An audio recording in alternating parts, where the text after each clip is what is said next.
bribe break to the shema me akuafo na ne ba mu owu ampasa che won de wangu bia de nsa nwunwu atu no so konsie do ama break to man memma mpanyini ne nkoda 18 suo anopai rese yesomfo asa wayoku abusua de hye kronkron wo pani na kwasi agei one yekunafo sabre won na ndodofo na de nyina konsie do mani suo akan wo Kenya sehima nana ya emuwa beyie nana memamudie na memamhyeden opanyini dwaru wi na nsu asa abusua panyini nana boachi ansa de oya oni awerehwo se amanfo se ondofo wade nyina maame akuafoa ne konsie do akuafoa ba tampei nantiye kwaso brebre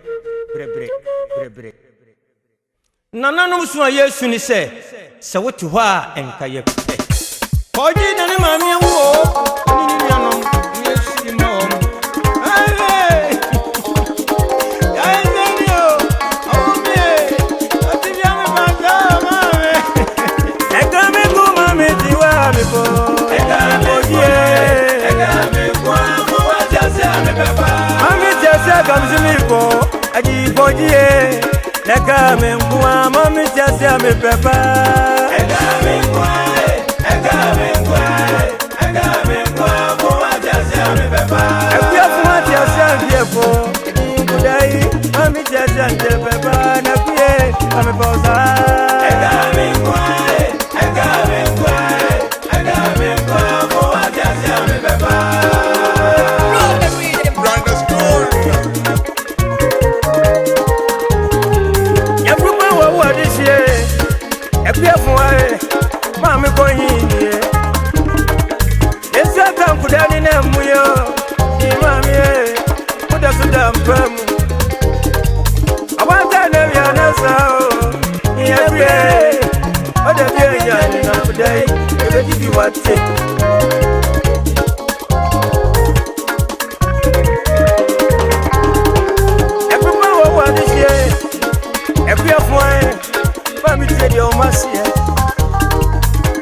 jansa katangino Isra osunisa Any brain sojatia Any brain and get soja Bonsania sojapa And that's what was I'm here when I'm in the I'm into what see you when you're dead I'm into what when I'm in the show This old Joseph is a little Mommy Brunya Isra osunisa Sima, Papa beat to Sebroni. And I'm one day, I must see Seneca Janiasido. But Mama